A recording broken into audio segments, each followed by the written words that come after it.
Hello friends, મારા નવા વ્લોગમાં તમારું સ્વાગત છે। અમે આવી ગયા છીએ અડી કડી વાવમાં। આ અમારો બીજો ભાગ છે। પહેલો ભાગ અપલોડ કરી દીધો છે, જોઈ આવજો જરૂર ને જરૂર। જો ભાઈ ને ભાભી કેવા જાય છે। આ મારા બેન થાકીને બેસી ગયા છે। જોઈ લ્યો ભાઈ, પ્રાચી બેન ને એના પપ્પા કેવા છે। બધાની કેપેસિટી સાવ પૂરી થઈ ગઈ છે। પ્રાંશુભાઈ જો છોટી મેંગો વીણે છે, કેમ કે લીમડામાં ઓલી લીંબોડી આવે એને છોટી મેંગો કહે છે। પછી અમે આવી ગયા નાસ્તો કરવા। બધાને થાકી ગયા તો ભૂખ તો નથી લાગી, પણ થોડો થોડો નાસ્તો કરી લીધો અને પછી અમે ચાલ્યા થોડાક આગળ। અમારા ભાઈ લાઈક કરે છે, તો તમે બધા પણ વિડીયો જોઈને લાઈક કરી દેજો। ઉપરકોટનો નજારો એક નંબર થઈ ગયો છે, તમને બહુ જ ગમે એવું છે। તડકો હતો પણ તડકો લાગે એવું હતું નહીં, કેમ કે ત્યાંની સગવડ જ એટલી કરી નાખી, તમને મજા આવે એવું હતું।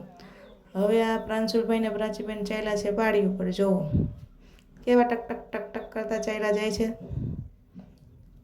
પ્રાંશુભાઈ થાકી ગયા હતા, કહેતા હતા કે તેડો મને, પણ એના પપ્પાએ થોડુંક મગજ દોડાવીને ચલાવવાની કોશિશ કરી, તોય થોડીક વાર તો માંડ ચાલ્યા। જો અહીંથી ગિરનાર કેટલો સુંદર દેખાય છે, લાગે ને એક નંબર। પછી ગયા શંકર અને મહેશ રાનગર કૂવામાં। અમે નહોતા ગયા, કેમ કે અમે તો સાવ થાકી ગયા હતા। એ બે ગયા, તેને વિડીયો ઉતાર્યો, બધી મજા કરી। જોવો અંદર ત્યાંનું પણ બહુ મસ્ત કર્યું છે, એક નંબર છે, તમે પણ જોવો। જો આ સાઢુ કેવી મજા મસ્તી કરે છે। સાઢુ ઓછા ને બે ભાઈઓ વધારે લાગે એવું લાગે છે ને।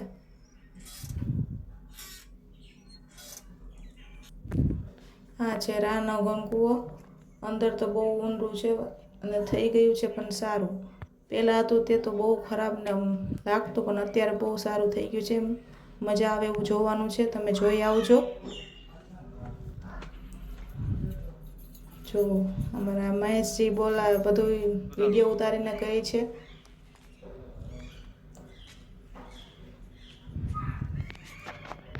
બહુ મસ્ત લાગે એવું છે, તમે જરૂર ને જરૂર જાવજો।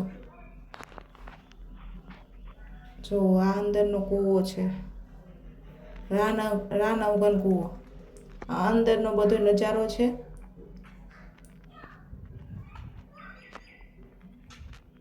જો છે ને મસ્ત, બધું મસ્ત કામ કરી નાખ્યું છે, તમને બધાને મજા આવે એવું। આ મારા હસબન્ડ જે જો વિડીયો ઉતારે છે, તમને બધાને બતાવે છે। લાગે છે ને એક નંબર। ઉપરકોટનો નજારો એક જ નંબર લાગે છે। અમે ઘણી વાર ગયા છીએ। જો આ બધું છે, કઈ સાઈડ કઈ વસ્તુ આવી। આ પ્રાંશુના પપ્પા જો ગીત ચાલતું તો ડિસ્કો કરતા હતા ને રમતા હતા। ને હું ને ફાઇનલી મારા હસબન્ડ આવી ગયા છે। જુનાગઢનો નજારો બતાવો। ઉપરકોટથી આવો નજારો લાગે છે। અને હવે ફાઇનલી અમે ઉતરી ગયા નીચે, અને હું ઉતરું છું આ ઉપરકોટ ફ્રન્ટ। જો આ હું કિલ્લો બતાવું છું, આ ઉપરનો કિલ્લો છે, ત્યાં અમે નહોતા ગયા। અને ફાઇનલી અમે બહાર નીકળી ગયા છીએ હવે ઉપરકોટથી। જો તમને આ મારો ઉપરકોટનો વ્લોગ સારો લાગ્યો હોય તો લાઈક કરજો, શેર કરજો, સબસ્ક્રાઈબ કરજો જરૂરથી ને જરૂર। ચાલુ જ છે। હવે અમે જઈ રહ્યા છીએ ભવનાથ બાજુ। ભવનાથ બાજુ અમે જોવા જઈ રહ્યા છીએ, કેમ કે મારા મામાની છોકરી ત્યાં છે રોપવે બાજુ। જોવા બધું ભવનાથ બાજુનો નજારો જો છે ને મસ્ત। જુનાગઢમાં આવો એટલે તમે ફરવાલાયક બહુ મસ્ત જગ્યા છે બધી। જો